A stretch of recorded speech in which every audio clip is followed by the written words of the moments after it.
Welcome back to my Lobotomy Corporation bedtime story reading. We just reached 500 subscribers for this upload. If you're new here, this is Hitori, and I'll be helping you fall asleep with some ambient audio from our favorite game as I learn more about the Lobotomy Corporation's admins. I also pulled up some new OST from the game, so starting this upload, we'll have some awesome Lobotomy Corporation OSTs playing as well. In the last video, we read about Pode. This time, it will be about the Crumbling armor. If you're new here, this is now the 7th video for Corp Reading. You can view the entire playlist tagged on the card on the upper right of this video. Let's begin.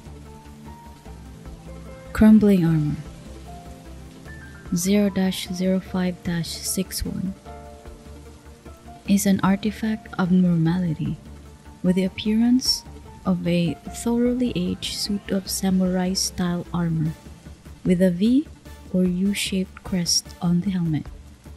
The chest portion of the armor has a painted representation of cherry blossoms, with paint that remains pristine.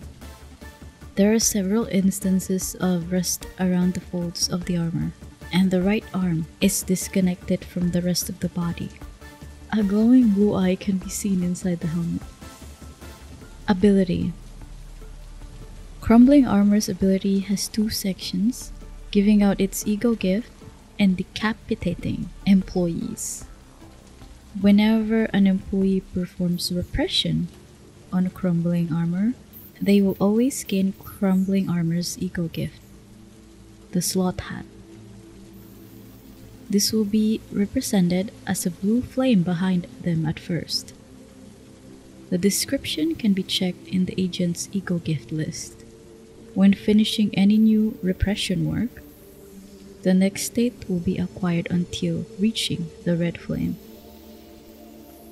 Blue flame has both attack speed and movement speed plus 10. Decapitation: instant kill. Crumbling armor's decapitation can activate in 2 ways.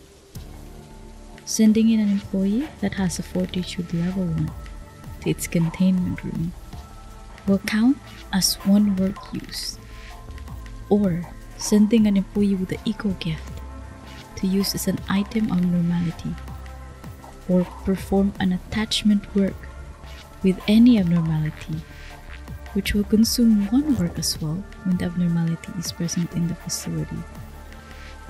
To remove the ego gift, simply replace it with another gift that occupies the same location slot. To prevent decapitation, one must perform 1 additional non-attachment work after having placed the gift. This should remove them from the list of employees to have their heads chopped off.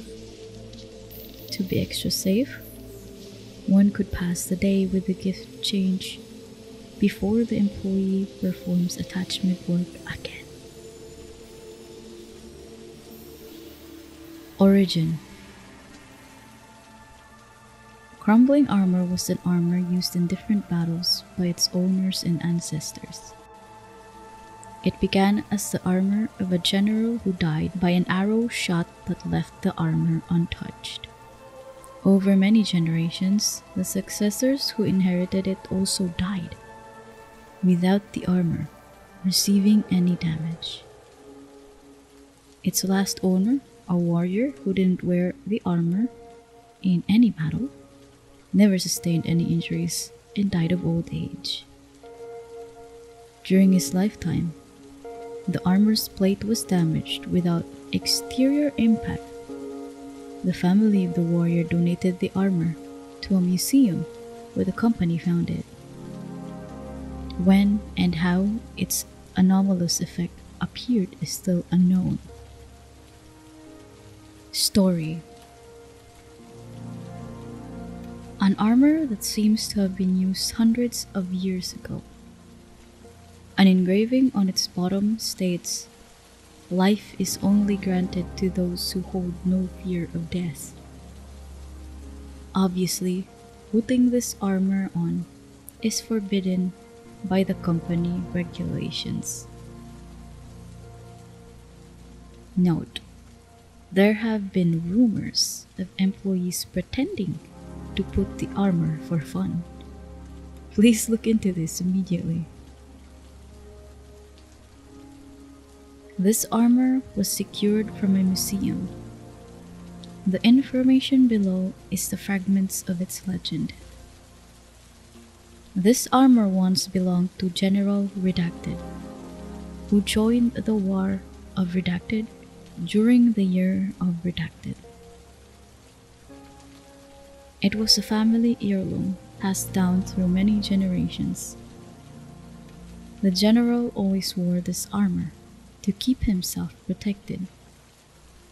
By a stroke of bad luck, however, an arrow flew into a gap in the armor, instantly killing him. Somehow, the armor was undamaged. After the death of General Redacted, the armor was presented to Commander Redacted of Battalion 00. The commander was always seen steel-clad each time he set out into battle. During one of his battles, the commander fell from his horse while fleeing from the enemy and died due to a fatal injury upon his skull. Still, the armor once again remained undamaged. There are many others throughout this armor's history who have had their hands on it, and each and every one of them has died in battle. Meanwhile, the armor is still kept in its pristine condition. Over the years, the armor made its way to a warrior named Redacted. He was known for simply keeping the armor in storage, not wearing it for a single battle. Eventually, Redacted died of old age after participating in dozens of wars without sustaining a single injury. During his lifetime, the armor's right arm became damaged, but there was no sign of exterior impact. Redacted's family later donated the armor to a museum. After running a few tests on the armor, we have come up with the following conclusions. If this armor is worn by a cowardly employee, their chances of fatal injury and death are drastically increased. Inversely, when an employee who holds no fear of death wears it, their chances of injury and death are exceedingly decreased. One of our personnel managers suggested an entrance test where interviewees wear the armor and walk around in it for 10 minutes. This suggestion was immediately shot down. Trivia. At the moment, crumbling armor is the only abnormality able to give a unique trait which can change over time. After an update, its ego weapon, previously named Mortal Life, had its damage type changed from red to pale damage, becoming the second weapon to deal pale damage exclusively.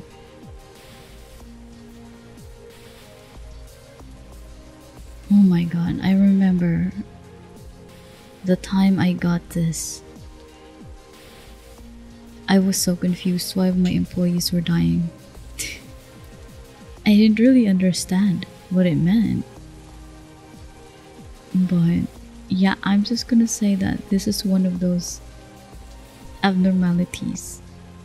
Right after I got the next abnormality that we will read about on the next video, I actually resetted my game because people were just getting decapitated left and right. I didn't have a clue I mean, I did read the managerial tips, but I tend to forget. I tend to forget a lot of things.